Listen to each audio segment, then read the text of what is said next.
Thank you.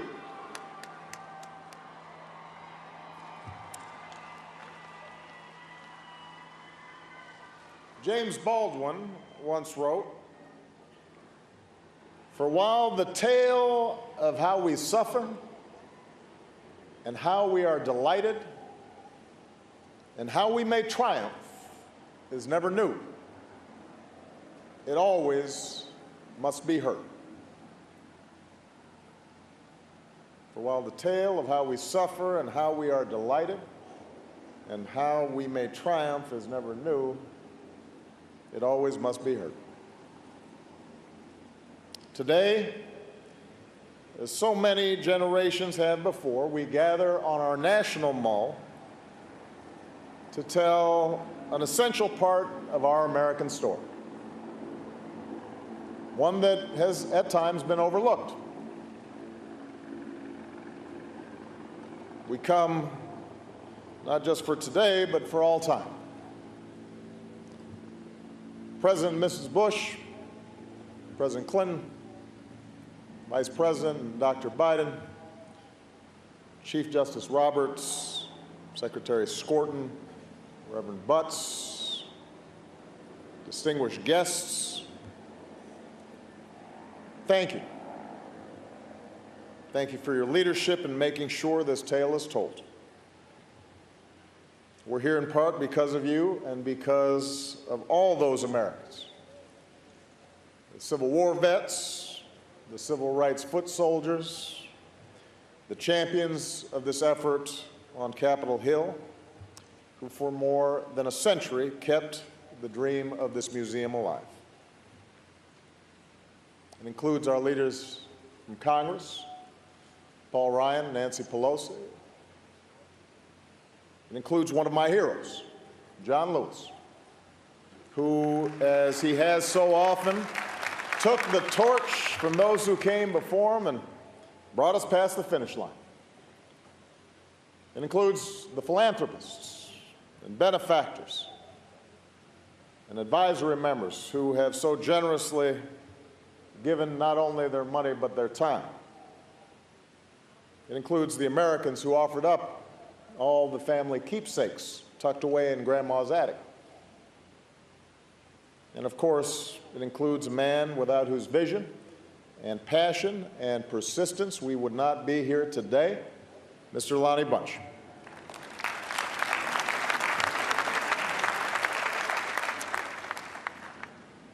What we can see of this building, the towering glass, the artistry of the metalwork, is surely a sight to behold.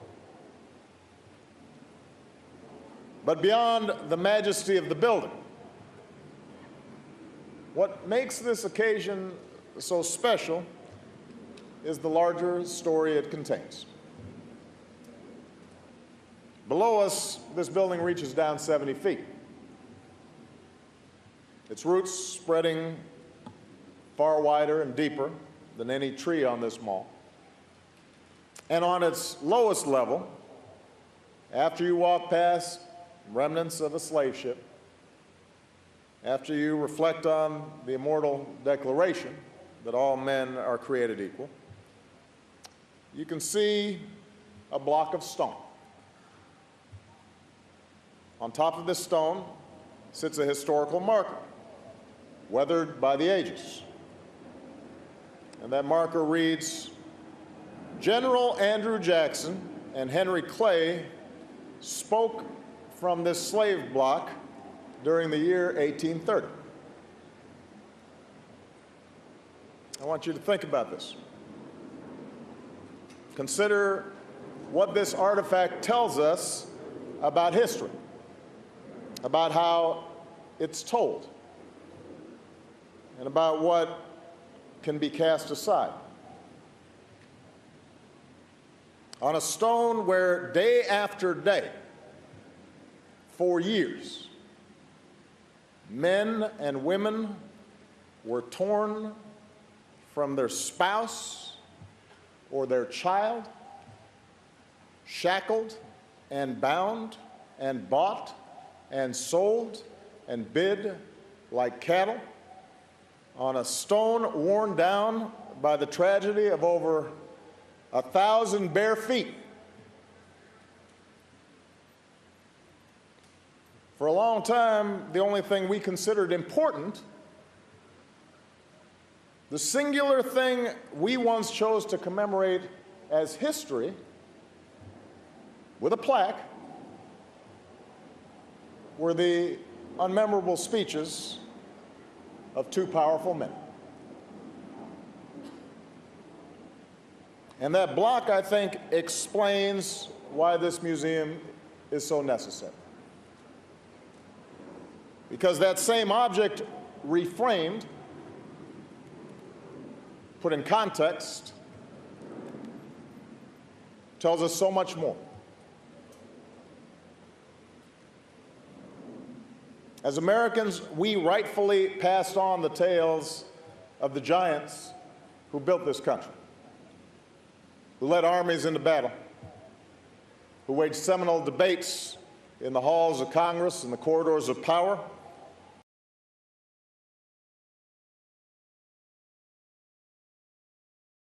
country, who led armies into battle, who waged seminal debates in the halls of Congress and the corridors of power. But too often we ignored or forgot the stories of millions upon millions of others who built this nation just as surely, whose humble eloquence, whose calloused hands, whose steady drive helped to create cities, erect industries, build the arsenals of democracy. And so this National Museum helps to tell a richer and fuller story of who we are. It helps us better understand the lives, yes, of the president, but also the slave, the industrialist, but also the porter, the keeper of the status quo, but also the activist seeking to overthrow that status quo, the teacher or the cook, alongside the statesman. And by knowing this other story, we better understand ourselves and each other. It binds us together. It reaffirms that all of us are American, that African American history is not somehow separate from our larger American story. It's not the underside of the American story. It is central to the American story. That our glory derives not just from our most obvious triumphs, but how we've wrested triumph from tragedy, and how we've been able to remake ourselves again and again and again in accordance with our highest ideals. I, too, am American. The great historian John Hope Franklin, who helped to get this museum started, once said, "Good history is a good foundation for a better present and future." He understood the best history doesn't just sit behind a glass case. It helps us to understand what's outside the case. The best history helps us recognize the mistakes that we've made and the dark corners of the human spirit that we need to guard against. And yes, a clear-eyed view of history can make us uncomfortable. It'll shake us out of familiar narratives. But it is precisely because of that discomfort that we learn and grow and harness our collective power to make this nation more perfect. That's the American story that this museum tells. One of suffering and delight. One of fear, but also of hope. Of wandering in the wilderness and then seeing out on the horizon a glimmer of the promised land.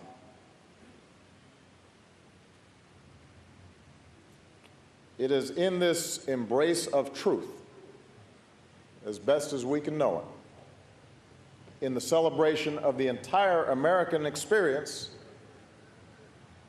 where real patriotism lies.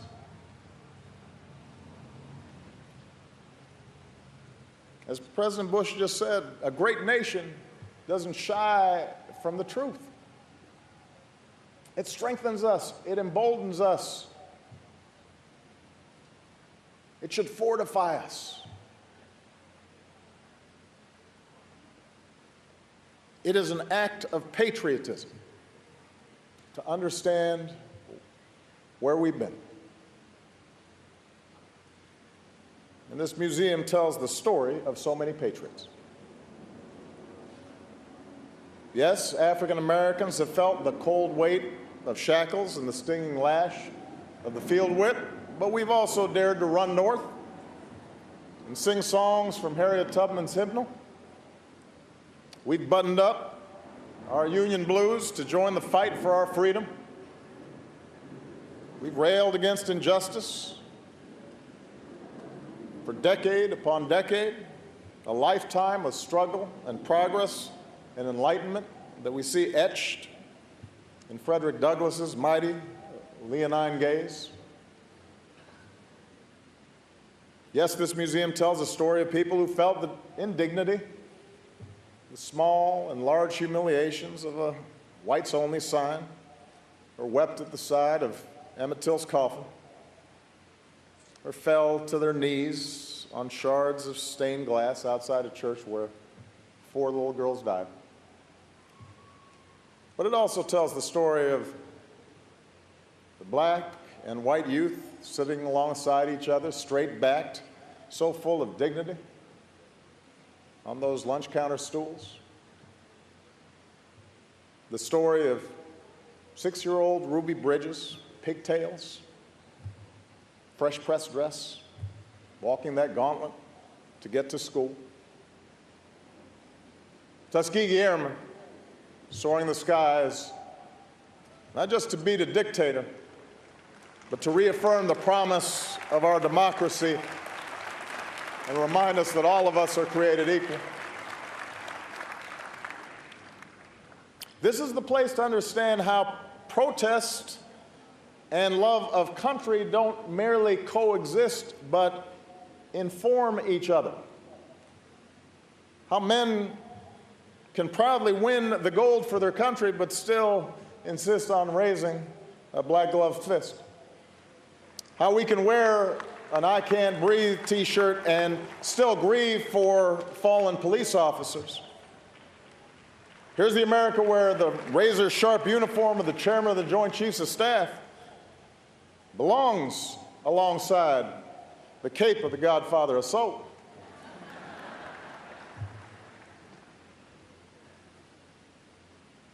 We have shown the world we can float like butterflies and sting like bees, that we can rocket into space like Mae Jemison and steal home like Jackie, rock like Jimmy, stir the pot like Richard Pryor. And we can be sick and tired of being sick and tired like Fannie Lou Hamer, and still rock steady like Aretha Franklin.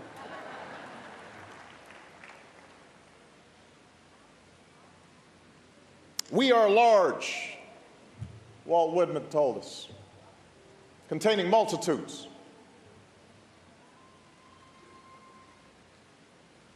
We are large, containing multitudes, full of contradictions.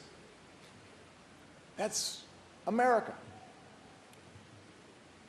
That's what makes us go.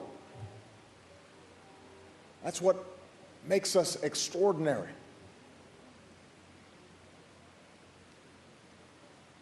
And as is true for America, so is true for the African American experience. We're not a burden on America or a stain on America. We're an object of pity or charity for America. We're America. And that's what this museum explains.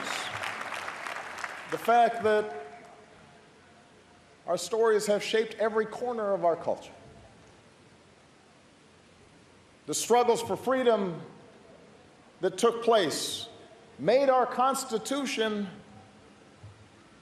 a real and living document, tested and shaped and deepened and made more profound its meaning for all people.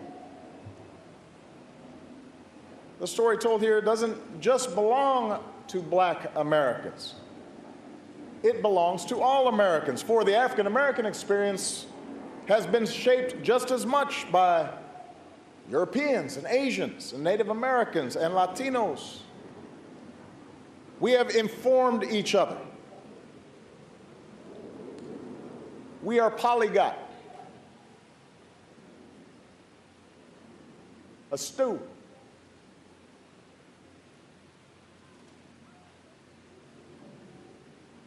Scripture promised that if we lift up the oppressed, then our light will rise in the darkness, and our night will become like the noonday. And the story contained in this museum makes those words prophecy.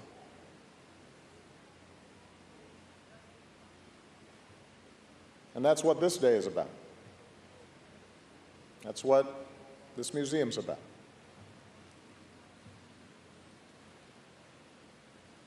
I too am American. It is a glorious story, the one that's told here. It is complicated, and it is messy, and it is full of contradictions, as all great stories are, as Shakespeare is, as Scripture is. And it's a story that perhaps needs to be told now more than ever. A museum alone will not alleviate poverty in every inner city or every rural hamlet. It won't eliminate gun violence from all our neighborhoods or immediately ensure that justice is always colorblind. It won't wipe away every instance of discrimination in a job interview or a sentencing hearing or folks trying to rent an apartment. Those things are up to us, the decisions and choices we make. It requires speaking out and organizing and voting until our values are fully reflected in our laws and our policies and our communities. But what this museum does show us is that even in the face of oppression, even in the face of unimaginable difficulty, America has moved forward. And so this museum provides context for the debates of our times. It illuminates them and gives us some sense of how they evolved, and perhaps keeps them in proportion.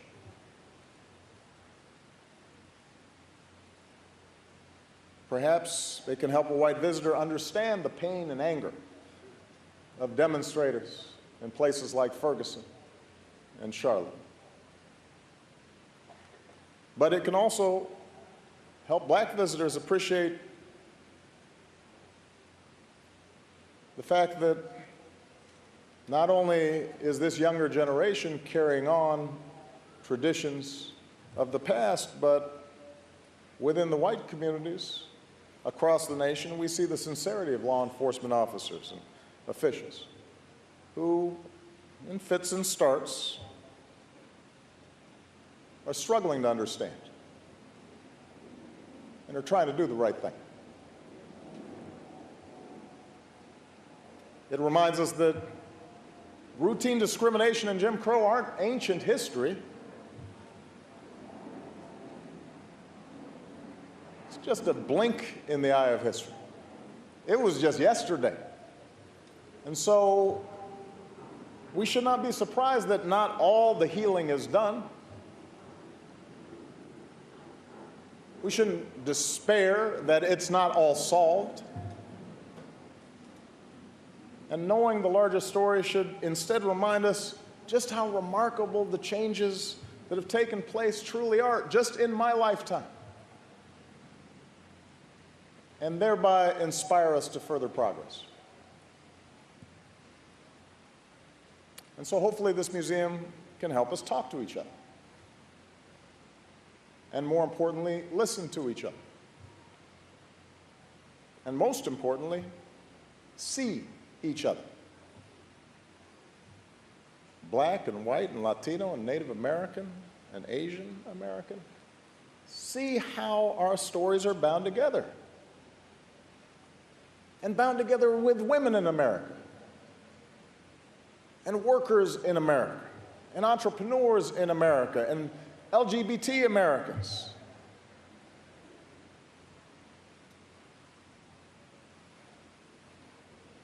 And for young people who didn't live through the struggles represented here, I hope you draw strength from the changes that have taken place. Come here and see the power of your own agency. See how young John Lewis was. These were children who transformed a nation in a blink of an eye. Young people, come here and see your ability to make your mark. The very fact of this day does not prove that America's perfect, but it does validate the ideas of our founding. That this country born of change, this country born of revolution, this country of we the people, this country can get better. Right. Mindful that our work is not yet done, mindful that we are but on a way station on this common journey towards freedom, and how glorious it is that we enshrine it here on some of our nation's most hallowed ground. The same place where lives were once traded, but also where hundreds of thousands of Americans of all colors and creeds once marched. How joyful it is that this story takes its rightful place alongside Jefferson, who declared our independence, and Washington, who made it real, and alongside Lincoln, who saved our Union, and the GIs who defended it. Alongside a new monument to a king gazing outward, summoning us towards that mountaintop. How righteous it is that we tell this story here. For almost 8 years, I have been blessed with the extraordinary honor of serving you in this office. And time and again,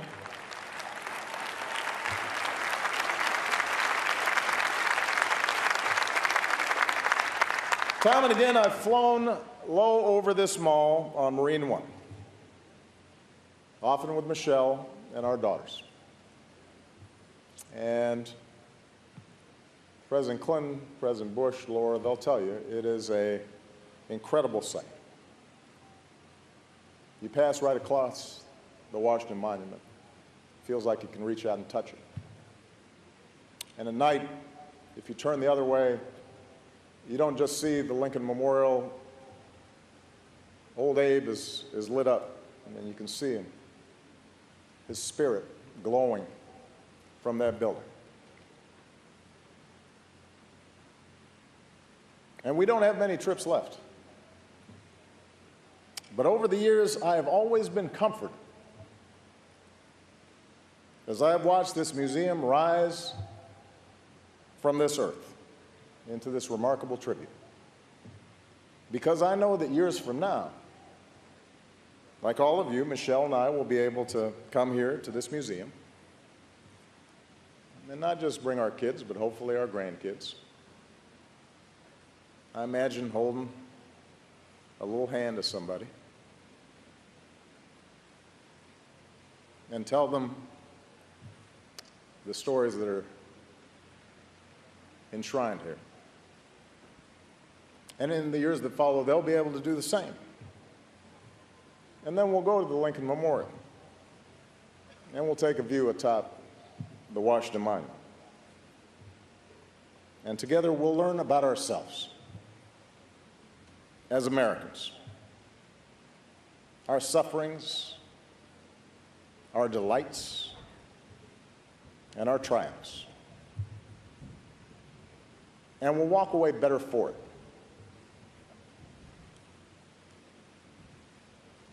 Better because we better grasp the truth. We'll walk away that much more in love with this country. The only place on earth where this story could have unfolded.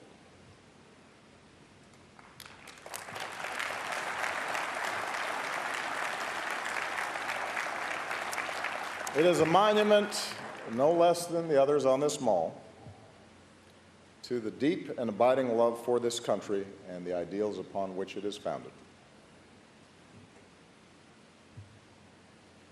For we too are American. So enough talk. President Bush was timing me. He had the over-under at 25.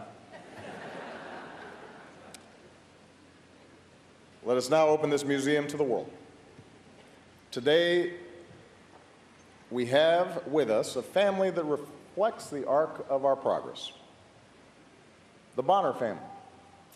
4 generations in all, starting with gorgeous 7-year-old Christine and going up to gorgeous 99-year-old Ruth.